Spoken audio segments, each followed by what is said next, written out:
Good morning, everybody. I'd like to call to order the open meeting for Thursday, March 2nd, 2023, and ask the Commission Secretary for information on today's agenda.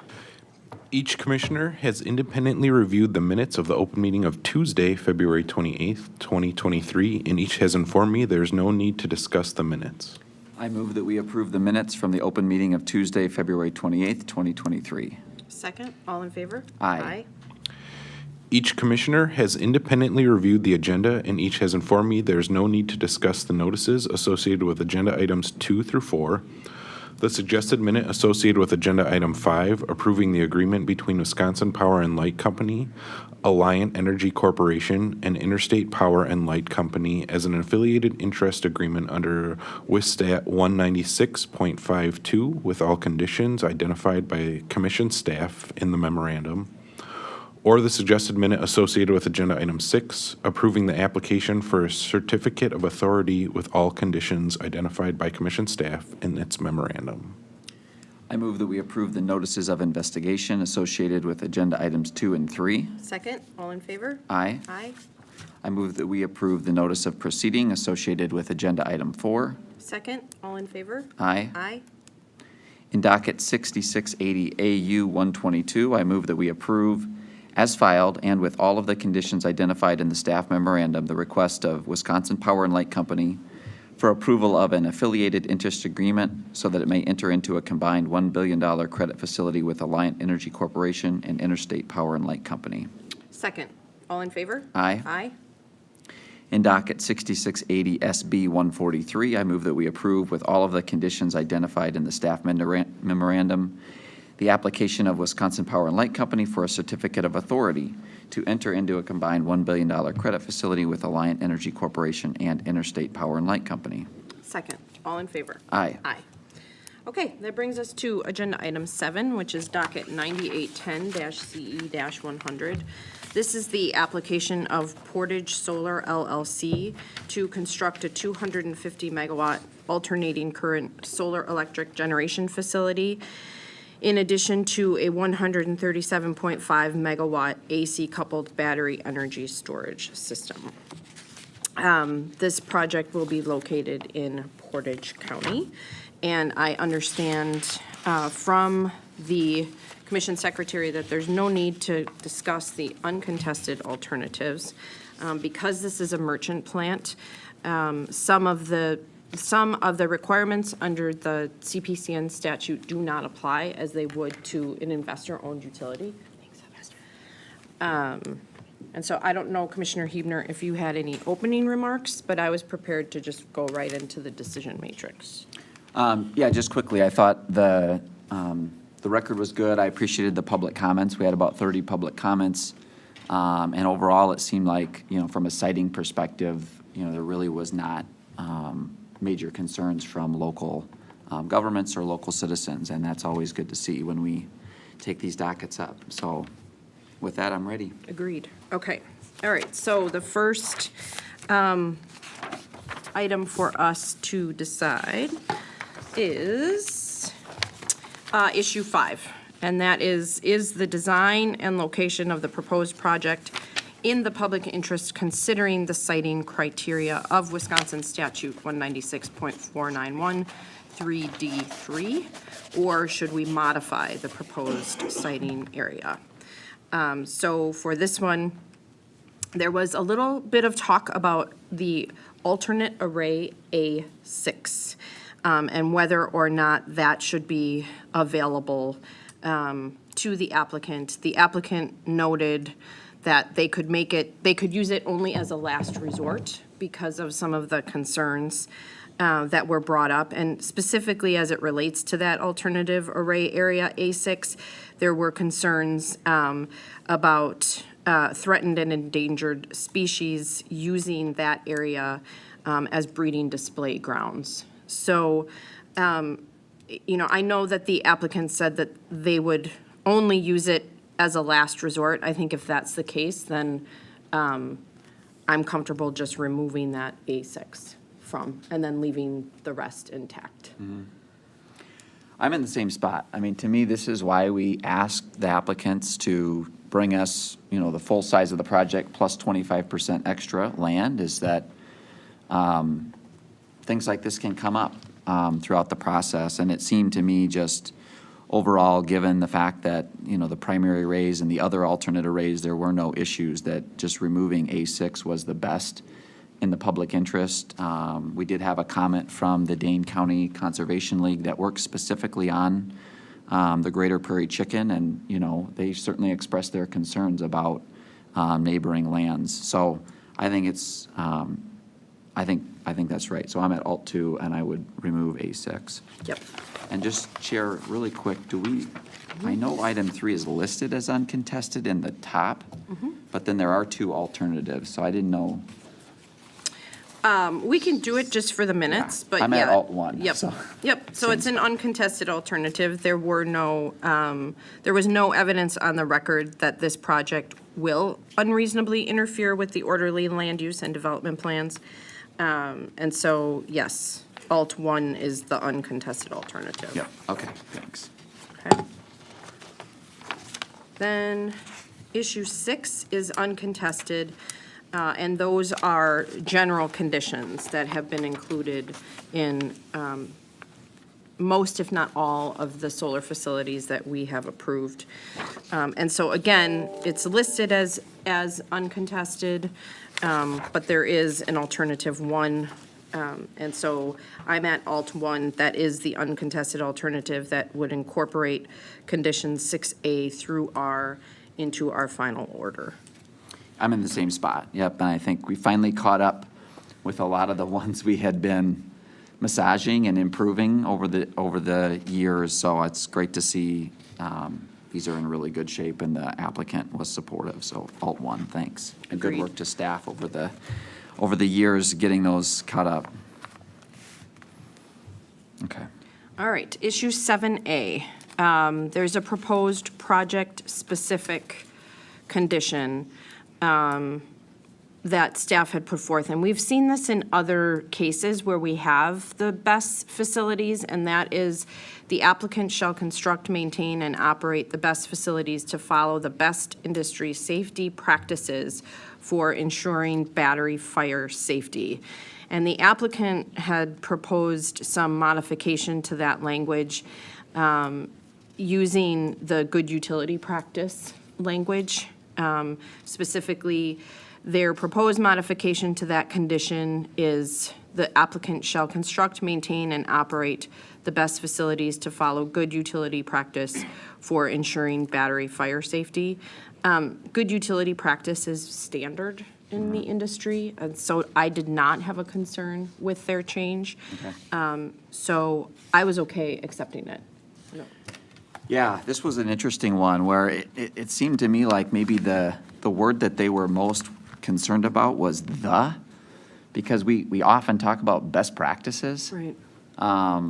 So to me, almost if we just remove the word the, you're left with best industry safety practices, which I don't think would have been contentious. So the other option for me was just citing directly to the National Fire Protection Association standard.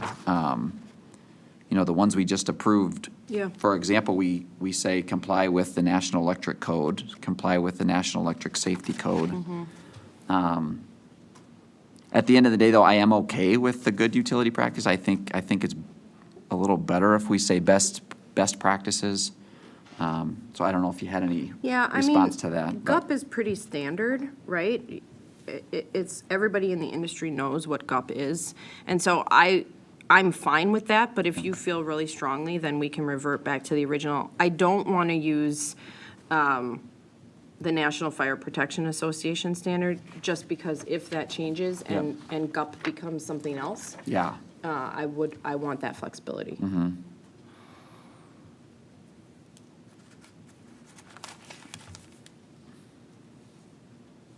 Yeah, I'm not as familiar with that term, good utility practice, so if you're comfortable with it, I can join you on that. Okay, okay. Okay. All right, so we will accept the applicant's modification Yep. for issue 7A. Okay. Issue 7B is uncontested.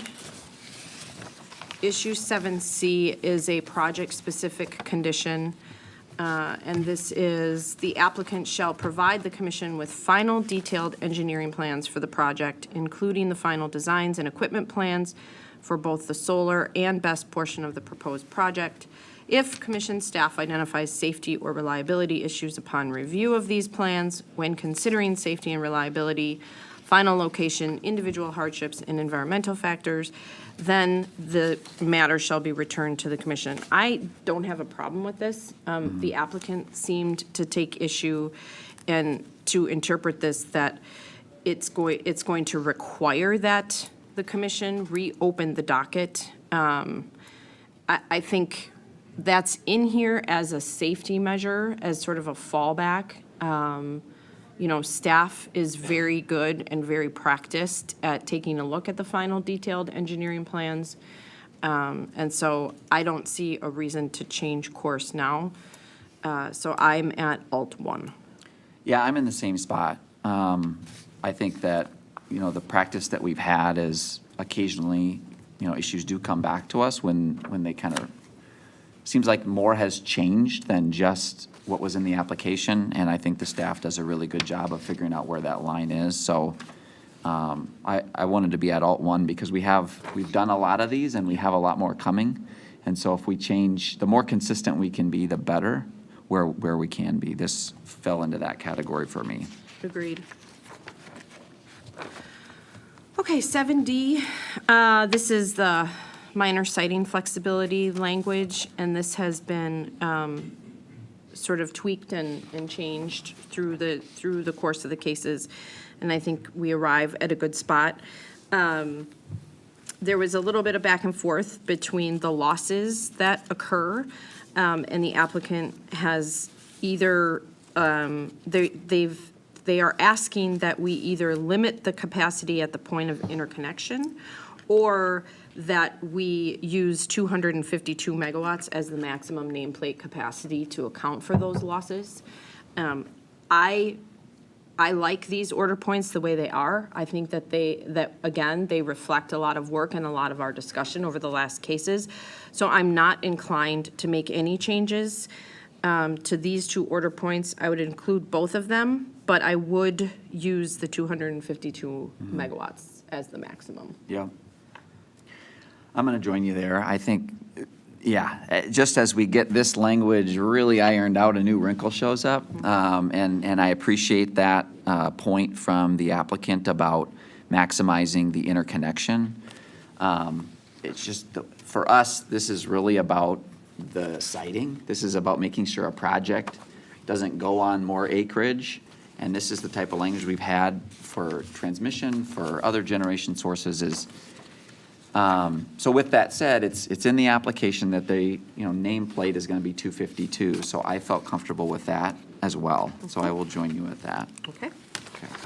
All right. Issue 7E relates to the vegetative buffers in place.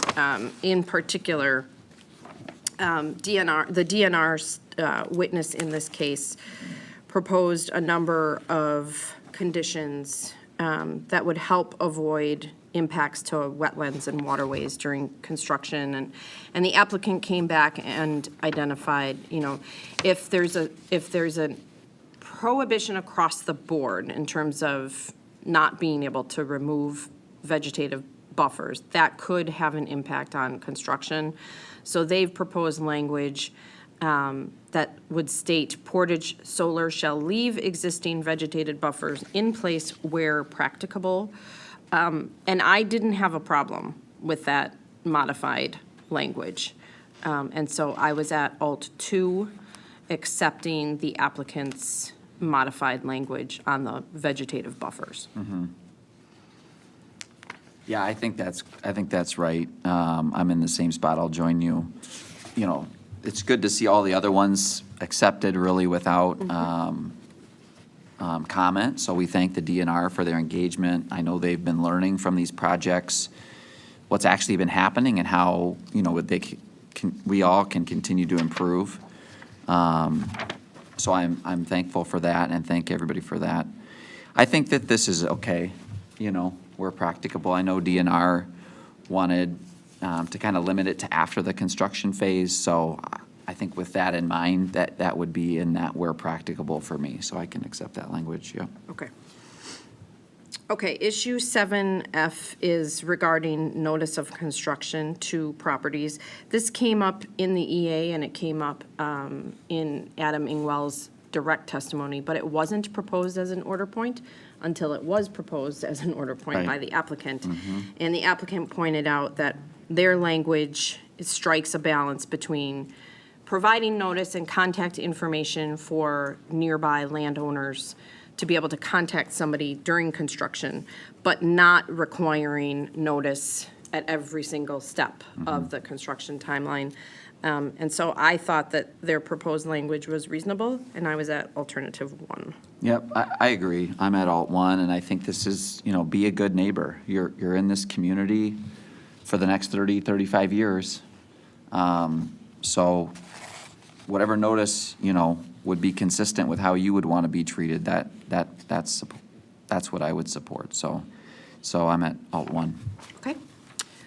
Issue 7G relates to mowing, particularly within the fenced array areas between May 15th and August 1st. And there was a little bit of back and forth about whether or not this conflicts with the veg management plan that the applicant submitted.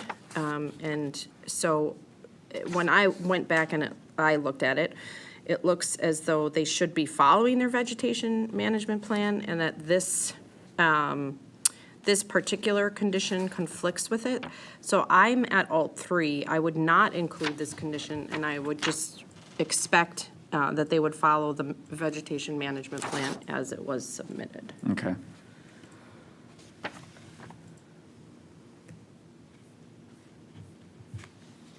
Yeah, and to me, that there was just, I think, it felt like confusion about the difference between the first few years when these, when the mowing may be more frequent as they're establishing the vegetation, as opposed to the long run. And I agreed that in the long run, they weren't planning to mow in these periods of time according to the veg management plan.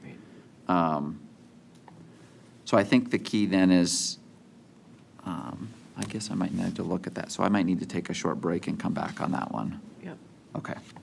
I was coming in at alternative 1 to support this, because I like the idea that they would consult with DNR staff and engage a biologist in that part. So we can come back to that one. Okay. Okay. 7G, okay. All right, so the next one is 7H, which is related to wildlife permeable fencing, and whether or not this language about either raising the height of the fencing or providing larger openings at specific intervals to accommodate for small animal movement. We've done this in other cases where we have allowed the applicant to decide whether they want to raise it if they want to raise it by 6 inches off the ground, or if they want to provide those larger openings, and I think that's appropriate here as well. So I'm at alternative 1. I do believe it's necessary, and I would allow them to choose either or, and then I would include that bracketed language. Okay. And that's consistent with what we've done in Yep. other cases. Right, okay. Yeah, I was coming in being okay with either alt 1 or alt 2, so I'll join you at alt 1, and I would include that bracketed language. We really are concerned about the in or adjacent to habitat areas. That's what this is about, so, Yep. okay. Okay. All right. Issue 7I, this relates to the seed mix and the flowering species. Again, consistent with what we've done in other cases. I think in maybe all of the power and light cases, we had the same issue. And it's a recognition that reducing the non-native aggressive grass species and increasing the number of native flowering species helps. And so as as we have recognized in prior cases, I think that this is an important condition. So I am at Alt 1, and I would do both. So I would do number 1 and number 2. Yeah, I'm at the same spot. I think, and I think the applicant was fine with almost everything in here except for the fescue question. Yeah. And so I'm going to join you at Alt 1 though, and I think that between now and when, this activity would happen, there's an opportunity to work with DNR staff and commission staff to figure out how to accomplish that. So I'll join you. Okay, 7J is regarding local workforce recruitment efforts. Specifically, we heard from the operating engineers, the carpenters, and the Wisconsin Laborers District Council. And again, consistent with what we've done in the past, I feel pretty strongly that this is a reasonable and necessary condition of approving these projects when, again, a lot of the narrative is around economic development. Not only is it helping us get to zero carbon, our climate goals, but these are instances that are being presented to the host communities as a way to spur economic development. And I think that continuing to report on the efforts of where the contractors are coming from is important. So I'm at alternative 1. Yep, I'm also at alternative 1. I think this is it's a big employment and economic opportunity for the state, and to me, this falls within the public interest. It's in the interest of Wisconsin to employ as many Wisconsinites as possible in this growing industry. Okay, issue 8 is uncontested, and that is, have we complied with WEPA? So yes, the uncontested alternative is that we have. 8B is, if approved, will the proposed project have undue adverse impact on other environmental values as provided under Wisconsin state statute?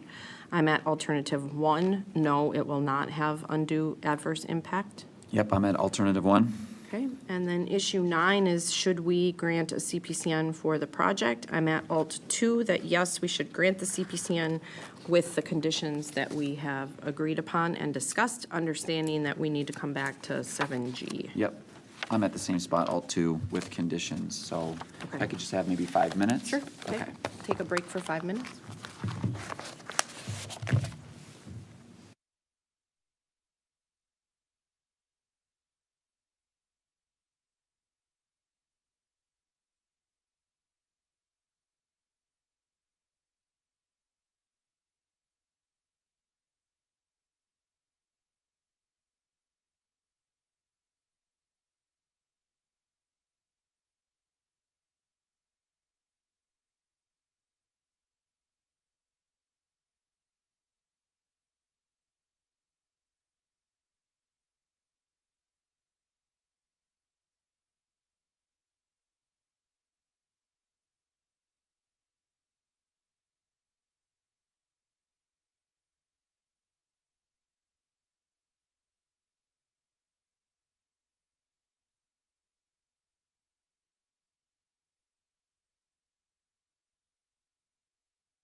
Okay, all right. We took a short break just to